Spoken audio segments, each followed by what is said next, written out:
और अब देखते हैं तफ्तीश की खबरें। मसूरी स्थित प्रशासनिक अकादमी में जासूसी का मामला सामने आया है।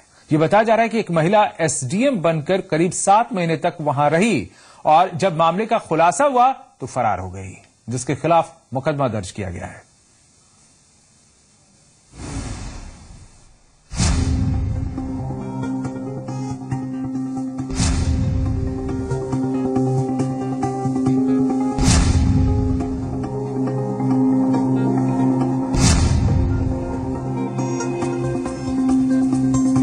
यह है लाल बहादुर शास्त्री प्रशासनिक अकादमी। इसी अकादमी में आईएएस अधिकारियों को ट्रेनिंग दी जाती है और उन्हें प्रशासनिक गुर सिखाए जाते हैं। लिहाजा इस महत्वपूर्ण संस्थान की सुरक्षा भी काफी कड़ी है। लेकिन बीते 7 महीने से एक महिला यहाँ रह रही थी और वो भी ट्रेनी आईएएस बनकर। आरोप है कि महिला ने फर्जी प्रमाण पत्र दिखाकर अकादमी में एक कमरा लिया, जो कि वहाँ के एक सुरक्षा कर्मी के नाम पर पहले से आवंटित था। और जब महिला पर शक हुआ तो उसके दस्तावेजों की जांच की गई, जो फर्जी निकले, और जब मामला खुला तो महिला वहां से आसानी से चली गई। काफी इन्होंने टाइट सिक्योरिटी वहां की हुई, उसके बावजूद भी इस तरीके से घटना होना एक बड़ी शर्मनाक है। हर चीज की एक वहां पर अकाउंटिंग है, उसके बावजूद ये होना, इसका मतलब कहीं ना कहीं बड़े अधिकारी इसमें संलिप्त हैं। कहीं ना कहीं अगर ऐसा है तो ये संदेह जो है एकेडमी के ऊपर खड़ा होता है। ये संदेह दूर करने के लिए एकेडमी को जो है हर कोशिश सहयोग की करनी चाहिए, ताकि जो है सच्चाई सामने आ सके।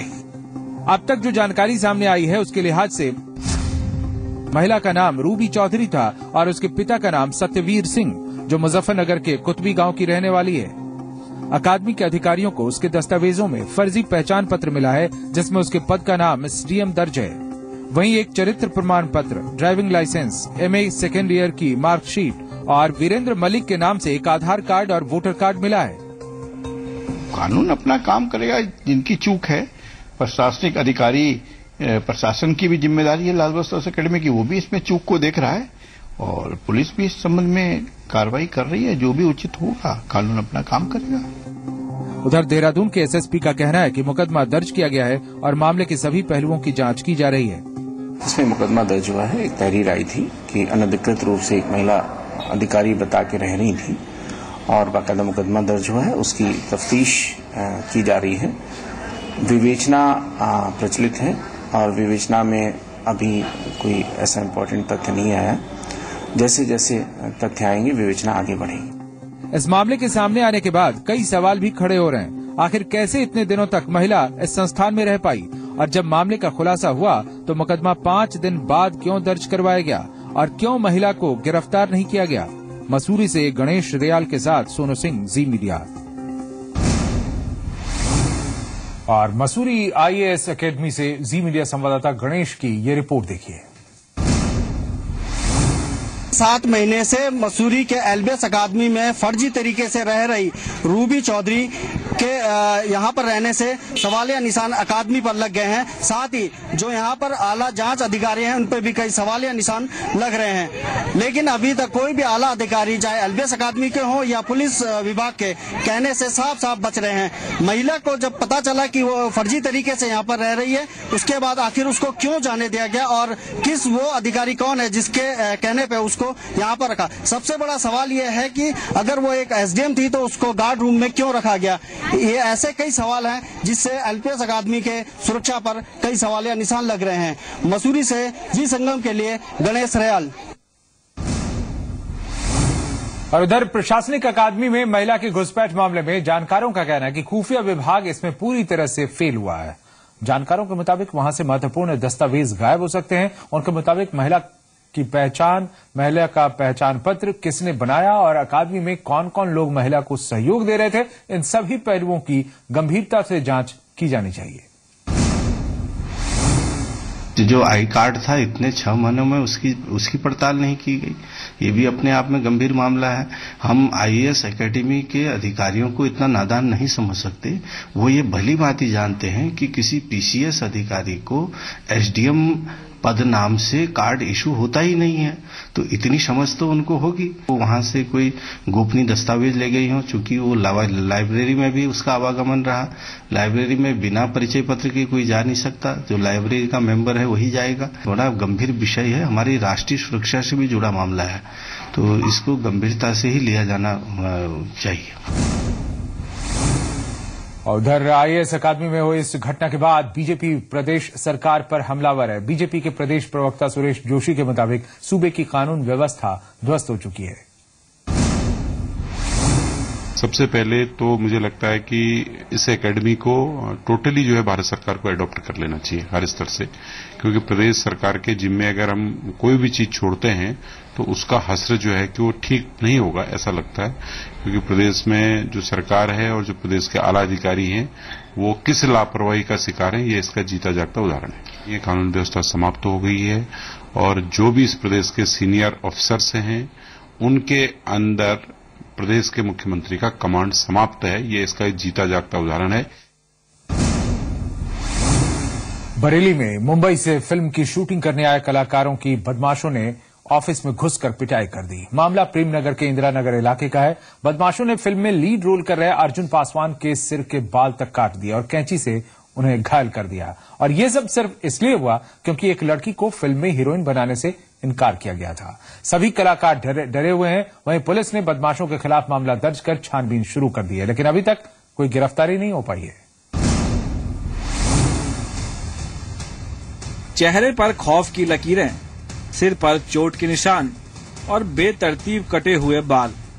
इन जनाब की ये हालत देखकर शायद ही कोई अंदाजा लगा सके कि ये फिल्मी दुनिया के सलीकेदार कलाकार हैं। खैर जो भी हो, ये फिल्म रिसर्च के हीरो अर्जुन पासवान हैं और इनकी टीम बरेली में फिल्म रिसर्च की शूटिंग पर थी। यहाँ आने से पहले इनके सिर पर घने और बड़े बाल थे, लेकिन इनकी ऐसी दुर्दशा प्रेमनगर के इंदिरा नगर इलाके के कुछ गुंडों ने की है।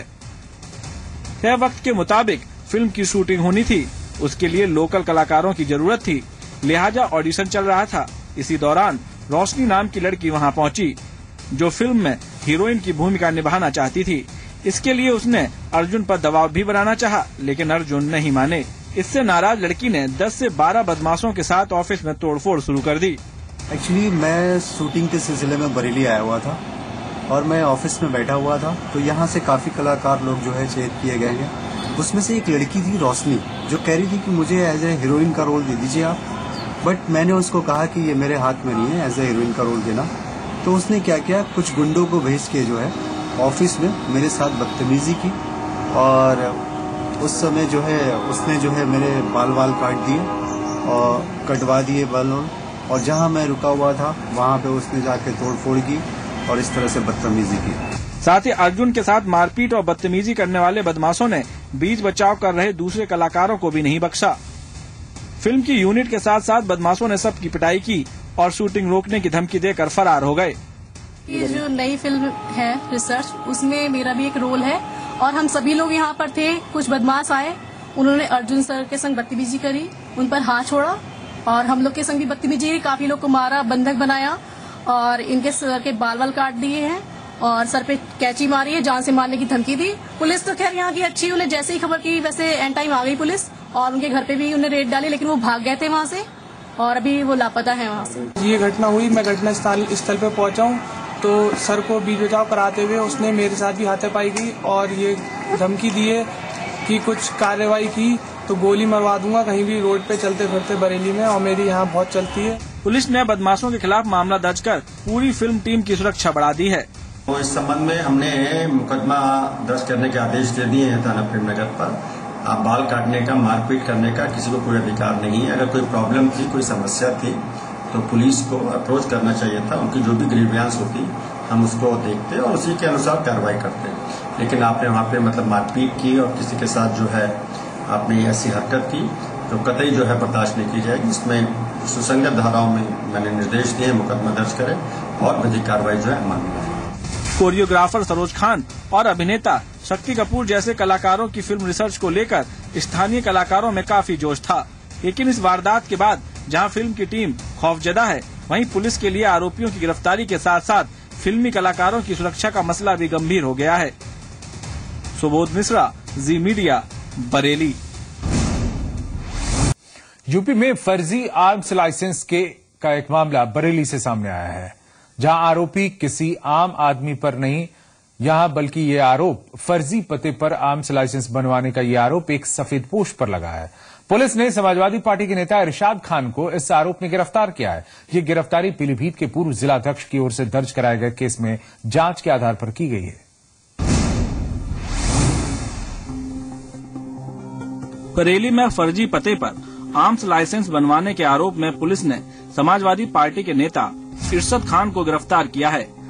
समाजवादी पार्टी से पीलीभीत के पूर्व जिलाध्यक्ष आफताब आलम ने 30 अक्टूबर 2014 को एसपी नेता इरशाद खान के खिलाफ फर्जी पते पर आर्म्स लाइसेंस बनवाने का आरोप लगाते हुए मुकदमा दर्ज कराया था। वो पीलीभीत के रहने वाले हैं, उनके बरेली से लाइसेंस बने हैं। उसकी जांच मैंने एडिशनल एसपी पीलीभीत को दे दी थी और मेरी उनसे बात हुई थी तो उन्होंने लगभग 9 लोगों का वेरीफाई कर लिया है। उनका किसी का आपराधिक इतिहास नहीं निकला है। कभी कभी ये भी होता है कि जैसे आदमी मूल रूप से पीलीभीत का रहने वाला है लेकिन यहाँ सर्विस कर रहा है, तो यहाँ लाइसेंस के लिए अप्लाई किया है तो उसके मूल पते पर भी वेरिफिकेशन हो जाता है, लाइसेंस बन जाता है। तो हो सकता है कि ऐसा हुआ हो। बाकी जो बचे हुए 6 लोग हैं बहुत जल्दी उनका भी हम लोग सारा डिटेल पता कर लेंगे और अगर किसी का आपराधिक इतिहास है और किसी ने दुर्भावना से बनाया है तो उस हिसाब से हम लोग उस पर कार्रवाई करेंगे। वहीं इरशाद पर यह भी आरोप है कि उन्होंने आर्म्स लाइसेंस के लिए अपने आपराधिक इतिहास की जानकारी न देकर फर्जी तरीके से लाइसेंस बनवाया है। पुलिस ने मामले की जांच के बाद एसपी नेता इरशाद को गिरफ्तार किया है। इस संबंध में एक जांच कराई गई थी डीआईजी महोदय द्वारा, डीआईजी बरेली साहब द्वारा जनपद पीलीभीत से। इसमें आरोप लगाया गया था कि 13 लोग हैं, ये सभी लोग जो हैं बिसलपुर के रहने वाले हैं। इन्होंने अपना आपराधिक इतिहास छुपाया, पते के बारे में मतलब जानकारी नहीं दी और इनके लाइसेंसेस बन गए, आर्म्स लाइसेंसेस बन गए बरेली से। इस संबंध में विधिवत जांच हुई और जांच के बाद जो है उनके आरोप जो है उसमें सत्यता पाई गई। इस पर सुसंगत धाराओं में मुकदमा पंजीकृत हो गया है। वहीं इस मामले में इरशाद का कहना है कि पुलिस अन्य आरोपियों के खिलाफ कार्रवाई नहीं कर रही है। हमारे क्षेत्र से मतलब पीलीभीत के बीसलपुर थाना क्षेत्र के रहने वाले लोग हैं और उनने 15-20 लाइसेंस जो है मतलब बरेली के जिले से बनवाए थे, तो जिसमें से 2 लोगों पे एफआईआर भी दर्ज हो चुकी है, हम पर भी एफआईआर दर्ज हो चुकी है और बाकी की डीआईजी साहब के पास जांच चल रही है। जो उनके बयान से ऐसा लगता है कि वो मतलब जो शेष हैं वो असली हो गए और हमारा एक फर्जी हो। इरशाद के साथ 13 और लोगों के खिलाफ भी फर्जी पतों पर आर्म्स लाइसेंस बनवाने के आरोप में मुकदमा लिखाया गया है, लेकिन पुलिस ने अब तक कोई कार्रवाई नहीं की। आपको बता दें, आर्म्स लाइसेंस बनवाने के दौरान गलत जानकारी देना कानूनन अपराध है। सुबोध मिश्रा, जी मीडिया, बरेली। और मेरठ के परतापुर में झारखंड से लाई गई एक युवती का सौदा करने की कोशिश की गई। इससे पहले कि आरोपी युवती को बेच पाते, युवती के शोर मचाने पर स्थानीय लोगों ने इसकी खबर पुलिस को दे दी। पुलिस ने पीड़ित को एक शख्स के सुपुर्द कर दिया, लेकिन बाद में आरोपी उस शख्स के पास भी पहुंच गए और लड़की को छोड़ने के लिए दबाव बनाने लगे। थक हार कर उस शख्स ने मामले की जानकारी एक समाजसेवी संस्था को दी और मानव तस्करों के साथ साथ पुलिस की लापरवाही की भी पोल खुल गई। मेरठ के परतापुर में मानव तस्करी का मामला सामने आया है। 3 साल पहले झारखंड से अगवा की गई इस युवती को मेरठ की एक समाजसेवी संस्था ने मानव तस्करों की चंगुल से रिहा कराया है। खबर दी गई कि परतापुर थाने के पास इसी तरह से एक लड़की को हायर करने की कोशिश करी जा रही है। जब मुझे पता चला तो हम लोग वहाँ पहुंचे, तो ये जब हम उसके घर पहुंचे तो घर से पुलिस जो है इसको थाने ले आई थी। थाने पे जब पहुंचे तो इस लड़की को मतलब ये था कि पूरी तरह से पुलिस कस्टडी में रखने का था, लेकिन जब हम लोग पहुंचे इस लड़की से हम लोग बात करने लगे तब पता चला कि ये लड़की झारखंड की है और ये 3 साल पहले किडनैप करी गई थी वहाँ पे घर से। आरोप है कि बीते 3 मार्च को युवती को राजकुमार नाम का शख्स बेचने के लिए लाया था। इस दौरान पैसे के लेन देन को लेकर आरोपी का कुछ लोगों से विवाद हो गया और स्थानीय लोगों को मानव तस्करों के बारे में जानकारी मिली। मामले की शिकायत के बाद पुलिस ने पीड़ित को बंदसैन नाम के एक शख्स के हवाले कर दिया। पीड़ित के बारे में समाजसेवी संस्था को तब पता चला जब बंदसैन के घर आरोपी मारपीट करने पहुंचे। राजकुमार नाम का आदमी ले गया था इसको बेचने के लिए, तो उस वक्त इनकी डीलिंग के ऊपर कुछ झगड़ा हो रहा था, तो मैं वहाँ पे जाके लड़ाई देख के मैं जाके खड़ा हो गया। तो उसमें मैंने पुलिस वालों को कंप्लेंट लिखा दी इस चीज की कि ये लड़की को ऐसे ये बेचने के लिए लेके आए हुए हैं या धंधा चल रहा है इस तरीके का। तो पुलिस ने मेरे हैंडओवर इस लड़की को कर दिया था। कल इन्होंने 5-7 आदमियों ने मिलकर घर पे मेरे झगड़ा करा। मानव तस्करी के इस गंभीर मामले में स्थानीय पुलिस की भूमिका भी संदेह के घेरे में है। जब मामले का खुलासा हुआ तो पुलिस ने लड़की की कस्टडी के दिए गए पेपर को गायब कर दिया। और पुलिस को 1 महीने पहले से खबर है कि ये लड़की इस तरह से यहाँ पर मिली है और पुलिस ने बिना किसी उसके कस्टडी में जो दिया गया है, उसका नाम चंद्रशेखर है, लिखित रूप में कस्टडी में दिया गया है। जब आज थाने पे हम लोगों ने इसकी पूरी जानकारी ली तो कस्टडी में जो पेपर था वो पेपर यहाँ थाने से गायब है। फिलहाल युवती महिला पुलिस के पास है। चूँकि मामला मानव तस्करी से जुड़ा हुआ है और सामाजिक संगठनों की जानकारी में आ चुका है, लिहाजा पुलिस भी गंभीर हो गई है और आरोपियों के खिलाफ मामला दर्ज कर जांच की बात कह रही है। राजीव शर्मा, जी मीडिया, मेरठ।